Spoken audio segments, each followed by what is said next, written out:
यहां पर प्रधानमंत्री बनकर के आए, उस समय कच्चे तेल के बैरल की कीमत $60 प्रति बैरल थी। और उस समय तब बात चलती थी और हम भी खड़े होकर के चिल्लाते थे, बहुत हुई महंगाई की मार, पेट्रोल डीजल की मार, अब की बार टन टन टन सरकार। अब वही बोलना पड़ेगा ना, क्योंकि हुआ कुछ नहीं। हम यही बोलते थे। तब था $60 प्रति डॉलर बैरल। मनमोहन सिंह जी के समय था $112 प्रति बैरल। तब था $65। उसके बाद वो 60 से बढ़कर आज हुआ है 225 में $80 प्रति बैरल। लेकिन पेट्रोल और डीजल सेंचुरी मार रहा है। बेचारा विराट कोहली और रोहित शर्मा मारने में उसको बहुत मुश्किल हो रही है, और 3 साल से सेंचुरी पर बैठे हैं।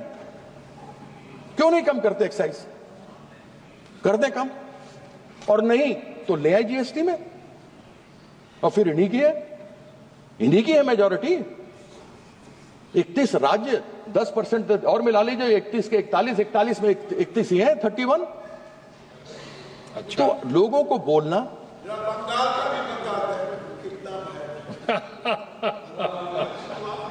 अध्यक्ष, इनका जवाब दे दूं? आप कहें तो दे दीजिए। सबसे कम दाम अगर पेट्रोल और डीजल के कहीं किसी राज्य में है तो वो पश्चिम बंगाल के अंदर जाइए, गिरिराज जी, अपने बिहार से भर के आइए। ठीक है,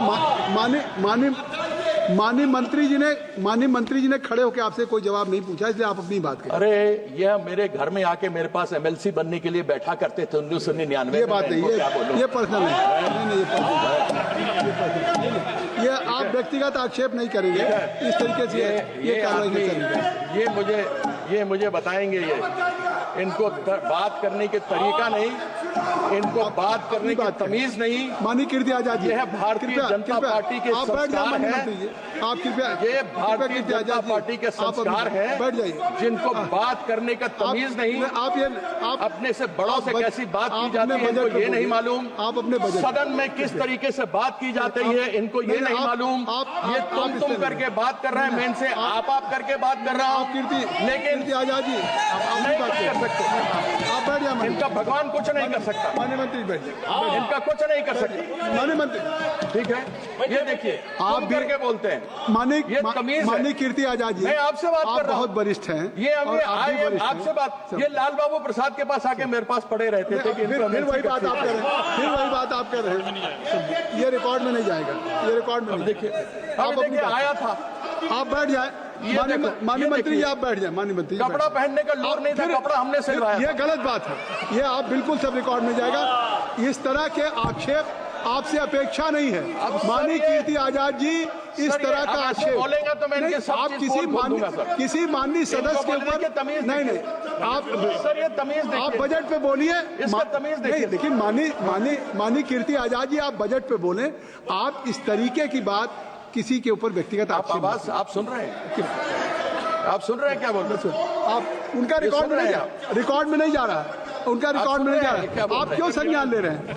रिकॉर्ड में नहीं जा रहा, आप संज्ञान मत लीजिए। आपको क्यों करते हैं? नहीं, आप बैठे रहिए, आप चुप रहे। आप कीर्ति आजाद जी को मैंने, सभापति जी, 1.7 करोड़ रुपया जो पश्चिम बंगाल का बकाया है वह 1922 से पश्चिम बंगाल को नहीं दिया गया, जिसमें एक जीएसटी है। 2022 से नहीं दिया गया, 2022 से क्षमा कीजिएगा, 2022 से नहीं दिया गया। रिपीट कर दो फिर से, कितना 1,70,000 करोड़ रुपया जो पश्चिम बंगाल का हिस्सा है 2022 से पश्चिम बंगाल को नहीं दिया गया। उसमें हिस्सा जीएसटी का भी है। जीएसटी फेडरल इकोनॉमी है तो फेडरल जीएसटी तो आना चाहिए। आपने आवास का पैसा नहीं दिया, वो पश्चिम बंगाल की नेत्री ममता बंदोपाध्याय ने लोगों का आवास को दिया।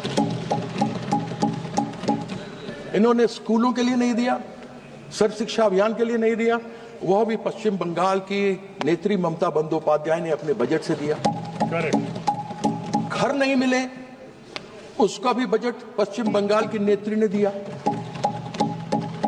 इन्होंने आपत्तियां उठाई, आपत्तियों का जवाब दिया गया, यूटिलाइजेशन सर्टिफिकेट दिया गया, सब कुछ हो गया।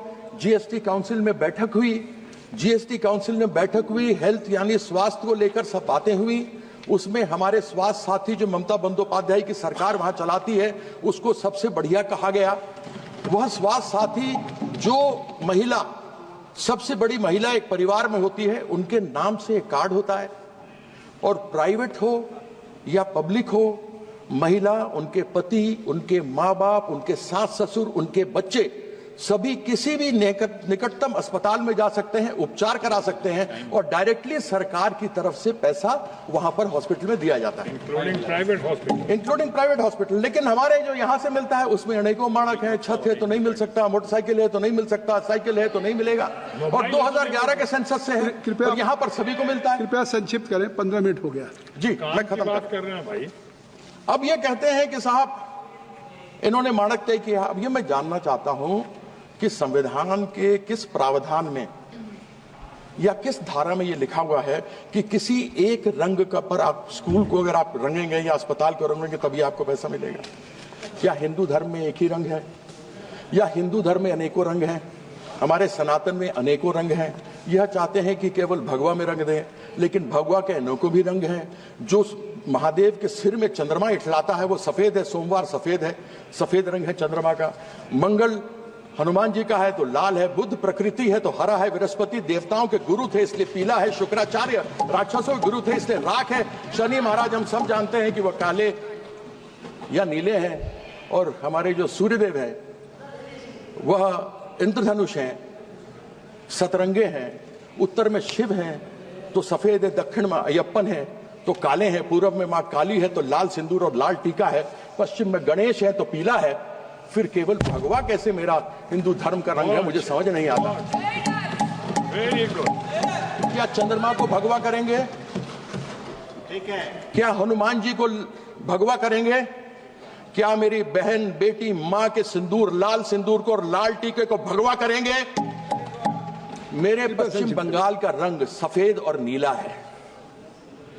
नीला शनि महाराज का रंग है। नीले को ये भगवा करना चाहते हैं 2021 में। तो 2021 में तो जब इन्होंने नीला करने के लिए आया था, जब ये अपना ध्वज गाड़ने आए थे, तो 2021 में तो शनि महाराज का ढैया लग गया। इस बार जो आएंगे ना 2026 में, इस बार 7.5 लगने वाला है। इस चीज का आपके एक सदस्य को और बोलना है, मैं आपके एक सदस्य को और समाप्त करता हूं। बहुत बहुत धन्यवाद। समय बोलने को बहुत कुछ था, लेकिन मेरे भाई साहब ने समय ले लिया।